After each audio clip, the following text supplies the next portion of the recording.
Hi మామ! Love OTP. Kannada, తెలుగులో బైలింగ్వల్‌గా తీశారు మామ. కన్నడ యాక్టర్ అనీష్ తేజేశ్వర్ గారు ఆయనే హీరోగా, ఆయనే డైరెక్టర్‌గా చేశారు. స్వరూపిణి గారు, జాన్విక గారు హీరోయిన్స్‌గా యాక్ట్ చేశారు మామ. రాజీవ్ కనకాల గారు, తులసి గారు ఇంపార్టెంట్ రోల్స్‌లో యాక్ట్ చేశారు.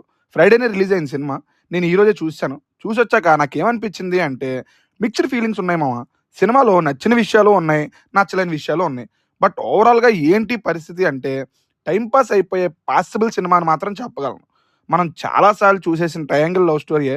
బట్ ఇందులో సెకండ్ హీరోయిన్ క్యారెక్టరైజేషన్ ఏదైతే ఉందో, అది ఈ సినిమాని కొంచెం కొత్తగా అనిపించేలా చేసింది మామ. ముందుగా స్టోరీలోకి వెళ్తే, హీరో అక్షయ్ కొన్ని సిట్యుయేషన్స్ వల్ల సనాని లవ్ చేయాల్సొస్తుంది. అది ప్రేమ లేకపోతే అడ్జస్ట్‌మెంటా అనే డైలమాలో ఉండగా, అక్షయ్ లైఫ్‌లోకి నక్షత్ర వస్తుంది.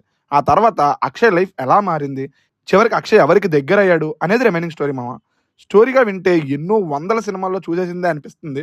కానీ కొన్ని విషయాలు ఈ సినిమా కొంచెం కొత్తగా ఉంది కదా అని అనిపిస్తుంటది. ముందుగా ప్లస్ పాయింట్స్‌లోకి వెళ్తే యాక్టర్స్ పెర్ఫార్మన్సెస్ మామ. అందరూ చాలా బాగా చేశారు. ఓన్లీ ఎమోషనల్ సీన్స్‌లో మాత్రమే హీరోని చూడడం కొంచెం కష్టంగా అనిపించింది. బట్ నాకు మెయిన్‌గా నచ్చిందైతే మాత్రం నక్షత్ర క్యారెక్టర్ చేసిన హీరోయిన్. ఆ హీరోయిన్ క్యారెక్టరైజేషన్ అండ్ పెర్ఫార్మన్స్ 2 చాలా బాగున్నాయి మామ. చాలా బాగా చేశారావిడ. స్క్రీన్ మీద అంత అందంగా కనిపించారు కూడా.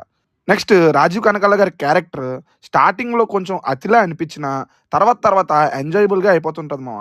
హీరో ఫ్రెండ్ క్యారెక్టర్ కూడా నచ్చింది నాకు. నెక్స్ట్ ఇంటర్వెల్ మంచి కిక్కేస్తది. వాట్ నెక్స్ట్ అని అనిపించేలా చేస్తది. విజువల్స్ స్క్రీన్ మీద చాలా బాగున్నాయి మామ. ఎడిటింగ్ టీనేజ్ లవ్ స్టోరీని కొంచెం ట్రిమ్ చేసుంటే బావున్ను అనిపించింది. టెక్నికల్‌గా కూడా సినిమా మంచిగానే ఉంటది మామ. మ్యూజిక్ ఒక 2 పాటలు మాత్రం బాగున్నాయి. బీజీఎం సినిమా ఫీల్‌కి తగ్గట్టు బావుంటది మామ. హీరో గారే డైరెక్టర్‌గా చేశారు కాబట్టి ఫస్ట్ హాఫ్‌లో ఆయన అనుకున్నది పర్ఫెక్ట్‌గానే వచ్చినా, సెకండ్ హాఫ్ లాస్ట్ 20 మినిట్స్ మాత్రం తేడా కొట్టేసింది మామ. నెక్స్ట్ మైనస్‌ల గురించి చెప్పాలి అంటే మెయిన్ మైనస్ సినిమాలో ఎక్కువగా వినిపించే కన్నడ డైలాగ్స్ మామ.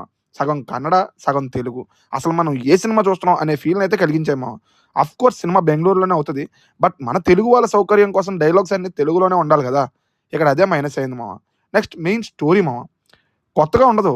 ఆ స్టోరీ వల్ల సీన్స్ ఎగ్జిక్యూషన్ కొంచెం కొత్తగానే అనిపించినా, ఎప్పుడో చూసాం గదా! అనే ఫీలింగ్ అయితే కలుగుతది.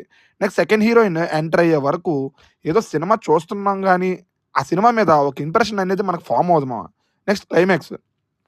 వాళ్ళిచ్చిన ఓపెన్ ఎండింగ్ వర్కౌట్ అవ్వలేదు నాకైతే. హీరో, హీరోయిన్ క్యారెక్టర్స్‌కి ఎండింగ్స్ బానే ఉన్నా, నక్షత్ర క్యారెక్టర్ ఎండింగ్ ప్రాపర్‌గా అనిపించలేదు మామ. తులసి గారి క్యారెక్టర్ బిహేవియర్ ఎందుకు సడెన్‌గా అలా చేంజ్ అయిపోయింది అనేది అంత కన్విన్సింగ్‌గా అనిపించదు.